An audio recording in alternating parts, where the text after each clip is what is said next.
Die Europäische Zentralbank legte den Referat. This is the Opie and Anthony channel. And now, a show the likes of which America's never seen. So appalling, so offensive, yet so entertaining. It's not your normal show. Beamed from satellites in space down to you every single day. What planet are we living on? It's the Opie and Anthony show with Opie. We're experts, and we already know this is going to be great radio, so shut the fuck up. And Anthony. I live in a big house, I make a lot of money, and I fuck attractive girls. And little Jimmy. I don't even like in our opening. It sounds like a little... You dang open-handed, don't listen to dang open-handed. Stop with that shit. And now, here they are. Why am I introducing these buffoons? I'm William Shatner, goddammit. But enough of this palaver. Let's get the show on the road. Let's do that. Yeah. Morning. Why? Good morning. And ain't it a fine morning? Oh, it's just lovely. Yeah. Why get the flu shot if it makes you fluey?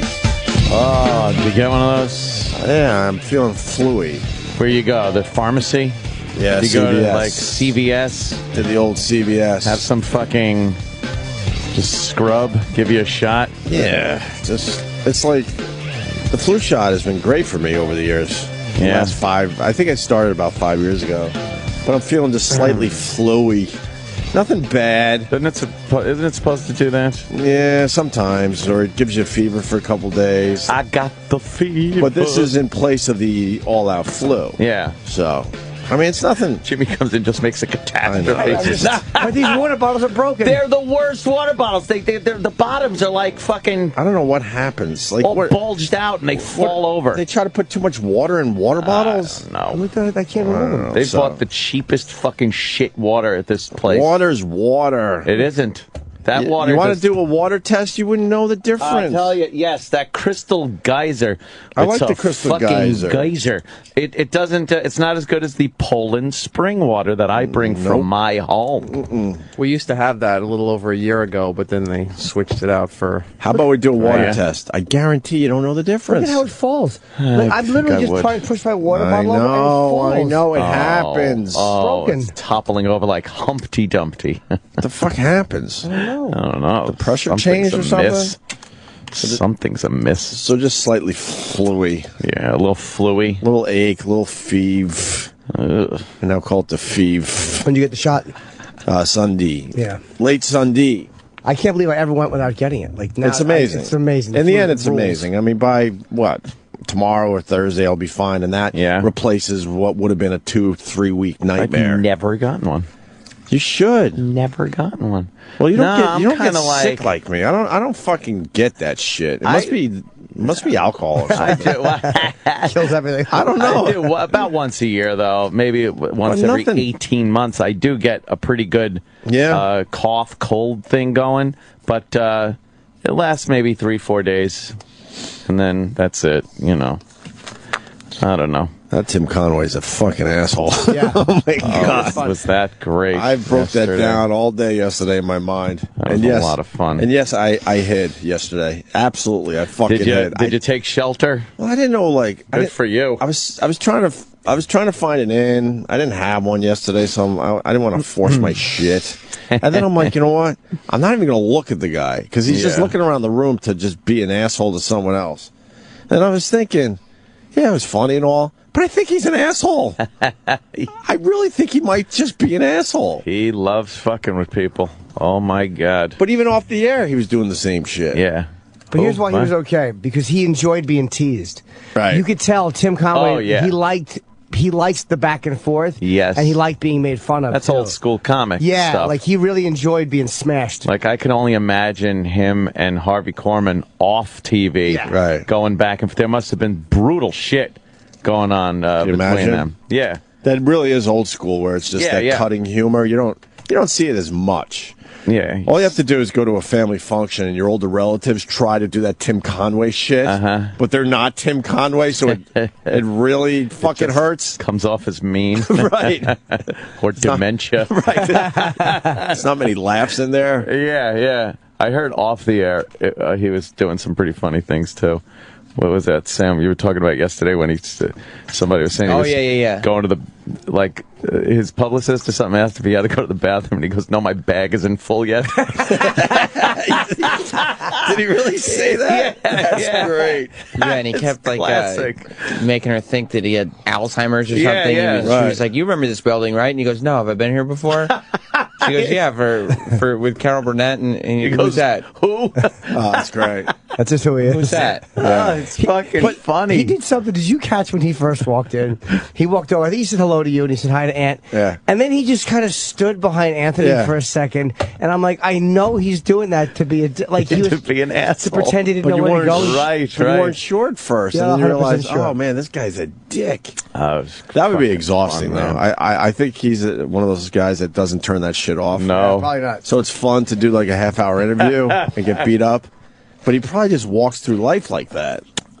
I thought it was great, and judging by the feedback from listeners, they loved it. He was that makes brutal. That'll make the podcast a lot of fun. When the feedback is way over the top on something, we throw it on the podcast. Yeah. That one will make it next week. And Regan fucking jumps in with a question. He's like, and then when he got shit on, he's just like, all right, I'll just sit here now. Tim goes, who's this? Yeah. Who's this? And Regan is he is huge in the comedy world. A premier American and Conway comic, just was like, yep. Fuck yeah. That was fucking funny. It was fun, though. He was really fun, man. Because he just, again, if he didn't laugh and have fun when he got smashed, I'd be like, what a douche. Yeah. But he seemed to want to really take a little bit of abuse. Absolutely, right. Yeah. That's sport for him. Sure. That was good. Well, it's another day. Yes, it certainly is. That's yesterday's show. That was it. All the news stations are talking about Superstorm Sandy, which was a year ago, today, I guess. Right?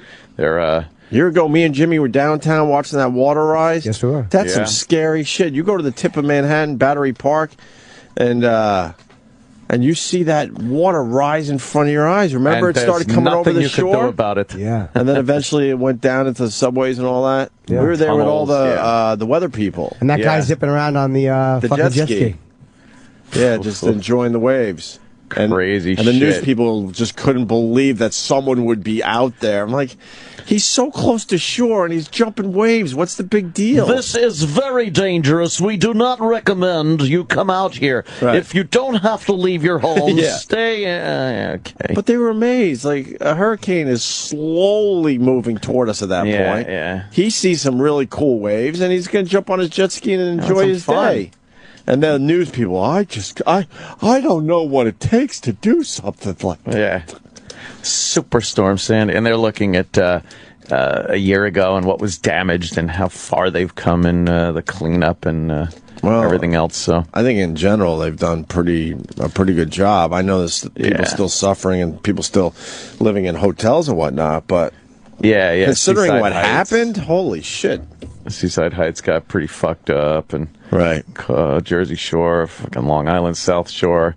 I went down there recently, South Shore, Long Island, and everyone's driveway just has those construction trailers parked in their driveways. Yeah, just blocks and blocks of people still trying to get their fucking houses together. Unbelievable. Yeah. Well, Godspeed, everybody. Yeah, Godspeed. At least Godspeed, everybody. At least it's looking like, knock wood, we'll have a Halloween this year. Because last year, the little kiddies, Halloween was pretty much canceled last year. All right. Pretty much canceled. What's the matter? That was in my wheelhouse. I had to walk around my neighborhood with my kid. It was deeply depressing. Yeah? Yeah, because we go to Philly because it's very homey down there for Halloween. Literally homey. No. Oh, I see what you mean. But it's a very it's a cool neighborhood to trick or treat in. Yeah. Everyone comes out. There's a few beers on the stoops. Ooh, it's nice. Yeah. And last year we were just in. I mean, I think there's one street on the Upper West Side that allows trick or treating or something. So everyone goes there, and it's just a complete and utter nightmare. Just imagine, like, thousands of people in one block of the city. Yeah, that's... Maybe 2 blocks of the city. That's annoying. It was really annoying. You're going to Philly this year? Yeah. For the old trick-or-treats? That's why I'm going to miss your party, and I'm going to miss Jimmy at the Beacon. The big party. It's a big weekend, and I'm going to be out of town. Oh, yeah. It's more fun for a kid to go house to house, I think. Oh, yeah. I actually enjoy it, too. It's kind of cool. I think going around and seeing people walk, something about walking through the neighborhood, it just feels like it's a weird reality when it's Halloween. Yeah. Like everyone's wearing weird costumes. It's like in your building, it just doesn't have the same feeling. Riding the fucking elevators, yeah. I forgot. Thank you. That's how unforgettable it was. We actually did trick-or-treat in the building last year, something I thought I would never have to do. Yeah. Because we did the crowded street. That was shitty. Then we came home, and then we walked the floors. It was so... Oh, my God, these city kids. I got to get my kids out of here. Yeah, they got to be raised in a nice suburban setting. They're going down stairwells from floor to floor, and some of the floors were set up nice where they, like, turn off all the lights and make it a little spooky. Did they do that? Some did in my building, but most were just like... Oh, the elevated door opens and some guy, oh, look, it's a little ghost. Right. Oh, hello. We're knocking on doors and Yeah, they're just yeah. coming out, and it's just like, it's not the same. It's not the same of kind of, remember growing up with those shitty plastic masks, Yeah. you smell your own bad breath, your hands, because it used to be cold. It used to be cold. I don't For know Halloween. Remember, you would almost feel like you were getting frostbite on your Yeah. fingertips? And the snot would run down your nose, but Right. you couldn't wipe it because you had the dumb plastic mask Right. on. And then you did the intel because someone would go, hey, man, we've done this break, but it's worth almost doing every year. Hey, man, they're giving out the good shit, you know. Good candy. And they would give a number. Full-size Milky Ways. And then everyone would run there, and of course they don't have them anymore. Yeah, so you have to throw eggs. Right. And fuck up the poor old lady's house because she ran out of candy for being nice. Of course you have to. I like giving Lorna Doones. Those are a marvelous cookie to give to a child. Just fucking busted up sand on the bottom of some kid's bag. I just don't, I mean, we're going into hack material, but I don't understand why they make candy corn. Who eats that? Yeah, it's just disgusting. Everyone tries it because it's around, and it looks like it should be way better than it is. Waxy, it's flavorless horrendous. shit. How are they in business? I don't know. You can't give away that How are the shit. candy corn people in business? Just go. You know what? They make so much good shit now. Really good shit. You could just go to the store, buy bags and bags of little mini fucking... The Mary Janes, the candy corns. Mary Janes. Another horrendous Old candy. is that? But the bit is a little different this year. It's like wrapped in parchment. Right. Why the fuck are they still making those candies if no one likes them? No. I don't understand. Yeah, they still fucking hammed them out. I'm going to throw one out there. It might be a little controversial. Uh-oh. The Tootsie Roll.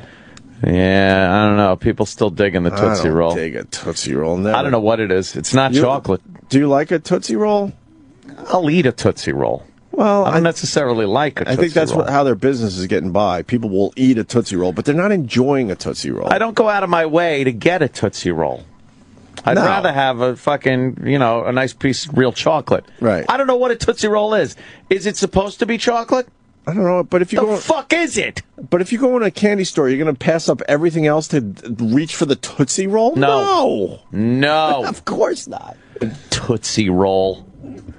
What a dumb name, too. You can tell how old the candy is by the name. Toots. Toots. Hey, Toots. Toots. Some old fucking gangster was being shit on by a flapper back in the 20s. Hey, look. A Tootsie Roll. Good old Halloween. That means Thanksgiving and Christmas. Or how does that happen? I know. Wasn't I just on a beach making trifecta. fucking holes for fires? I hear you. Fuck. It goes pretty quickly. This time of year especially. It just is one after another. Yeah. I don't know. I'm not a fall kind of guy. No? No, fall is for people that are like, I like waking up early, getting out in the brisk, crisp weather. You inhale that brisk, crisp, cold air. Fuck you. I love the heat. I like to change the seasons for No.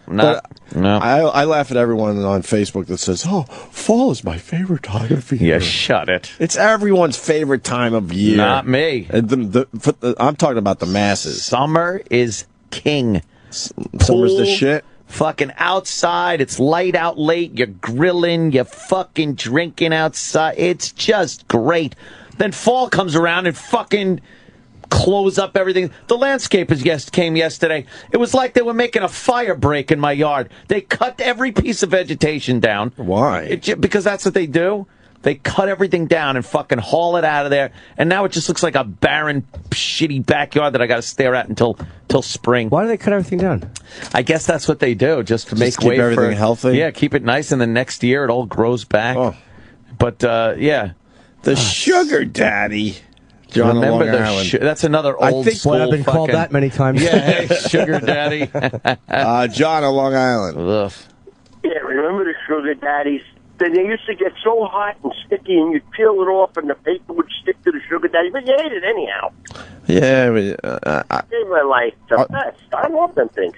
Oh, you like the sugar daddy? I loved them. They were great. They were so You could pull out 3 fillings in one bite with a sugar daddy, and possibly a tooth. If you try the whole fucking tooth. Yeah, if you put the sugar daddy back by your molars and bit down on it, yeah, it wasn't coming out without ripping pieces of your fucking teeth, gums, fucking. You could do your own root canal with a sugar daddy.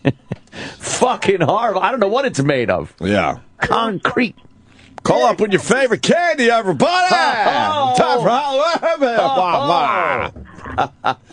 All right, brother. Shit, have a good day. All right. Yeah. Well, we try to change it up a little bit. I'm just amazed some of these fucking candies are still in business. That's all. Yeah. That was just my dumb little point. I mean, Jesus. I remember trick-or-treating and getting, like, some horrendously old candy. Mm-hmm. And we've talked about that. The wax bottles filled up with the colored liquid. What's the you don't even know what it was. It looked like a little 6-pack of soda bottles, right? But they were wax, and you bit the top off and sucked out this old school, this red dye number 5 cancer agent, and then you just chew the wax like it's gum. Yeah, I'm chewing wax. That's what us poor people did because we couldn't afford the gum. The wax teeth. You'd put in the wax teeth and then eat that it. Was dumb. The wax teeth. You'd put it on. It was big lips and fucking wax teeth. Right. And I was going, hello, howdy there. Yeah. What about that mothball-y candy? Fucking the malted milk. Malted milk. Yeah. Oh God, that shit sucked. I would just continuously pop those in my mouth, though. Really? It made a unique crunchy sound. Yeah, it was very light and airy. And why didn't our stupid generation, discover dark chocolate? We had the cheapest chocolate ever. It was all cheap chocolate. What was the problem with the people around us? They didn't understand that dark chocolate is pretty fucking tasty. I just wanted regular old chocolate, and you bring out this gourmet shit. I don't like dark chocolate at all. Love it's too dark weird. chocolate. It's just kind of weird. Especially when they mix it up with a little shit, a little bit. I'm working on a caramel one right now. Yeah, that's fine. With some peanuts, sea salt. A little ghetto, but I like your basic flat, dumb Hershey bar. Yeah, true. A weird little texture. What about the Junior Mint? Ooh, it's delicious. It's very refreshing.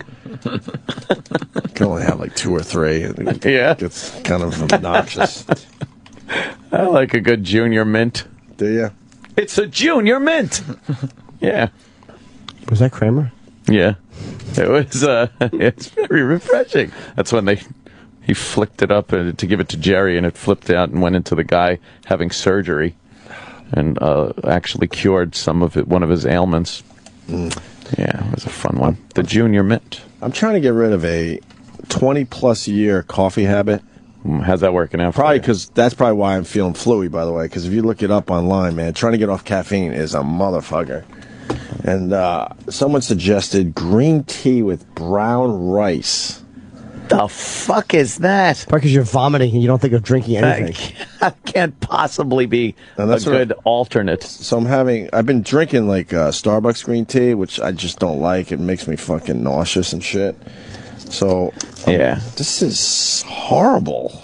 How am I going to get off coffee? I'm trying to find something I could drink in its place. Wait, that's green tea. Green tea with brown rice. Wait, what? Roasted brown rice. Roasted brown rice in the tea. Yeah, I guess in the tea bags. All right, that's crazy now. Now that's just some crazy shit. Someone says it tastes much better than just regular green tea. What's wrong with Coffee? No, what's wrong with like regular tea? Still the caffeine? I don't feel like feeling my fucking veins every morning anymore. Too much coffee over the years. What about decaf? Decaf coffee? Yeah. Have some Sanka. That might work. Sanka. But decaf coffee just blows. You can tell the difference. I don't know. Some of that taster's choice. But this getting off coffee thing is brutal. Yeah. It's fucking brutal. I knocked it all the way down to one tiny small cup of coffee a day. I used to do 4 or 5 huge fucking cups a day. I'll enjoy a good espresso with dinner, but you're not a coffee drinker. You're lucky. Not a coffee drinker whatsoever. You are lucky, my friend. Like a little tea with honey when I'm feeling a little under the weather. Yeah. Maybe honey will jack this shit up. Isn't honey a superfood? You know, honey is pretty good shit right there. I got turned on to peanut butter and honey sandwiches this summer. Oof, okay, no. They're fucking pretty damn good. Honey's weird with bread.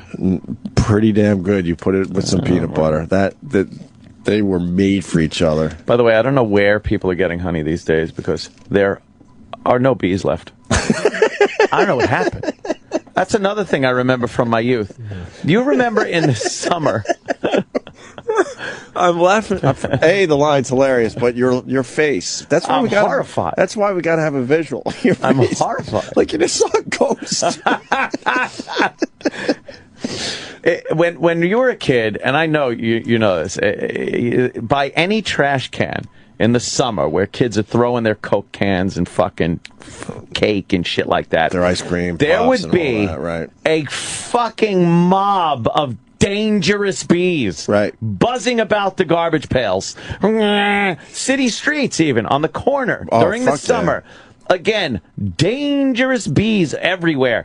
Now you don't even see them buzzing around your garbage. When you do see one, you completely freak out because you're not used to seeing them anymore. Yes. Yeah. Again, my backyard during the summer is very, very flowery. Lots of flowers and fauna.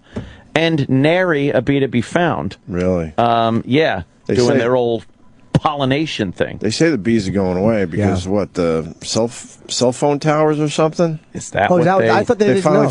Oh, it's them. They're finally starting to figure it out. Supposedly it's the cell phone towers are fucking up their shit. Wow. Confused and stuff. I have no idea what it is. Not good if we lose the bees. You know that, right? Bees are pretty important. Worse if we lose phones. The ecosystem. Yeah, fuck the bees if it becomes between our phones and bees. That was part of being a kid, too, just battling the yellow jackets. Battling bees. And the bees and whatnot. You were in a constant battle with fucking bees, trying not to get stung. Remember the floaty wasps? I call them the floaty wasps, where they had that extra part and they would just kind of hover. And their legs would swing back and forth. Their giant legs hanging down. They were frightening. You would take a yellow jacket sting easy. Oh, that wasp shit. I was petrified. Would scare the fuck out of you. I was petrified of getting stung by anything. You got stung as a kid, right? We all did. Oh, yeah. And boy... I swear, the screams I would let out when I got stung. The worst. Running home. The worst. My father would, of course, call me a faggot and tell me to, put some ice on it. And then I'd have to run to Mommy, because she would give me a little sympathy. She would give you a tip. He got stung by a bee, Joey. Fucking bee! Who gives a shit, bro? Jesus, you're just a kid. It was my summer. But as a kid, it was like you were battling monsters in your yard. Right. It was a monster that could hurt you. Absolutely. Fucking bees. And now... they're going away. They're not even around. I don't know what happened to them. Godspeed, bee. Godspeed. We used to catch them in jars. Oh, yeah. I'm so afraid of them now, but when I was a kid... You would catch bees in a jar? I would catch a jar and go down to the grass. And I remember we would see who could get the most bees randomly in a jar. And I remember I got 43 into a jar because I kept thinking the next one was Reggie Jackson's number, 44. And I couldn't get the last one. Did it bother you?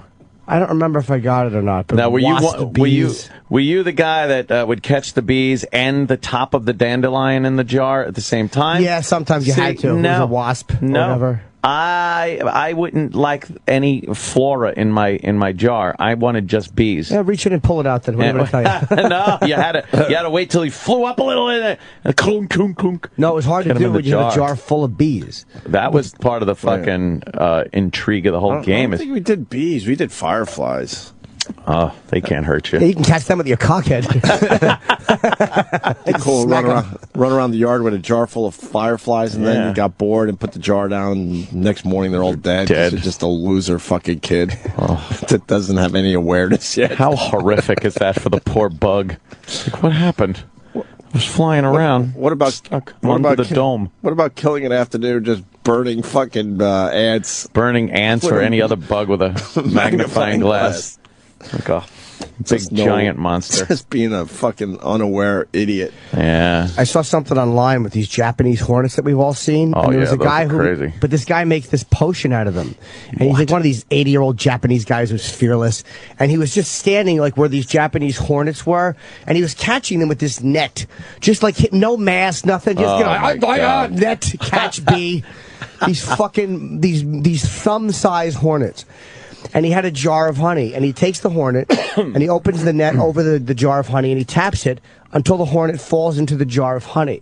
And he would get like 6 or 7 of them from this little mini, I guess, cluster of them that was floating around. I would assume they would die in the honey. But some of them, they slowly suffocate, and they can't get out. It's really kind of cruel. Of course it is. But it makes like this elixir or something in Japan.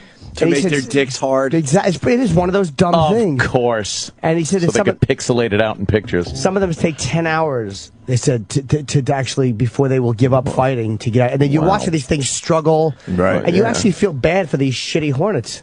Yeah, you shouldn't do that to any living creature. Just flick its head. It's me. Yeah. Cut his little dumb fucking head off. His little triangular fucking head. Let's go to Max. He wants to talk about the phone towers and bees. Max. Hey, how's it going, guys? Hey, Max. Appreciate taking my call. Yeah. I was working on cell phone towers in Ohio for a little bit there, and when you're up in the towers, just swarms and swarms of bees. They're attracted to the RF signals. Oh, maybe they're up there. Then they get radiation poisoning and die. Yeah. Then what happens? I mean, they'll be about 400, 500 feet up in the air, just swarming the towers. They build nests up there. It's insane. Oh, no, they built that. That must suck for you guys. Oh, man. Oh, it's terrible when you're trying to change out an antenna, hanging over the edge, getting attacked by bees. So, wait, where would the bees, like if the antenna's hanging over the edge, where would they nest? Up there we got pipes and platforms, so it's basically just like a house almost. They'll just be all over there. Wait, you're not scared of heights, obviously. I was. 400 to 500 feet in the air, huh? Jeez. Yeah, it's pretty intense. Holy shit. Pretty fucking That's crazy. Scary job right there. Did you get stung? A couple times. My foreman was up at 1,200 feet, and there were bees up there, too. So what how do you get rid of them, or do you smoke them out, or what do you do? We didn't really have anything to counteract them up there. So you're just working with in a bee nest? Fuck that. Yeah, just go up there, kill some time, come back down and go, okay, I took care of what needed to be done. Yeah. You go check. Get yourself a can of Raid. Right. Go up there with some Raid. We used to have to do that in attics when we were working, and there was a bee's nest in the attic you were working on. And you go up there with some Raid and just start spraying it at the nest, and the bees would go crazy for a little while. Oh, scary. Oh, no way. You're in a tight, confined, hot space with bees. Oh, nasty. I love those fucking remember years ago it was just regular Raid, and then they designed the wasp can, which was like a fucking fire. I guess because they realized that you're 8 inches away, something's gonna get to you. Yeah, you could go pretty far away, and just that stream would come out of that funnel-shaped nozzle. Yeah, yeah. Tsunami of chemicals. I work at like an anti-aircraft gun. You could track them as they're flying. Oh, it's a lot of fun. Great weapon too. Yeah. Someone's face. You want some bee stories? Yeah, I love bee stories. Sure? Man. All right, let's go to Dutch in Connecticut. Dutch. Hey, buddies. Being a typical kid, we had a nest just under my sister's window in her room, and I thought I'd help my dad by spraying them. And I tried the Raid thing, but then I found, if you light a match, like hairspray, I thought that would help. And it hit the hive, and next thing I know, it kind of started catching the house and the garage. And my dad was a defense instructor in the Marine Corps, Anthony. Yeah. He made your dad look like a fucking saint, all right? When I had to go to explain to him that the house was on fire, it didn't go over very well, to say the least. Nah, I wouldn't say. Those fucking bees nests, they're made of paper. What are you doing? Of course it's going to catch on fire.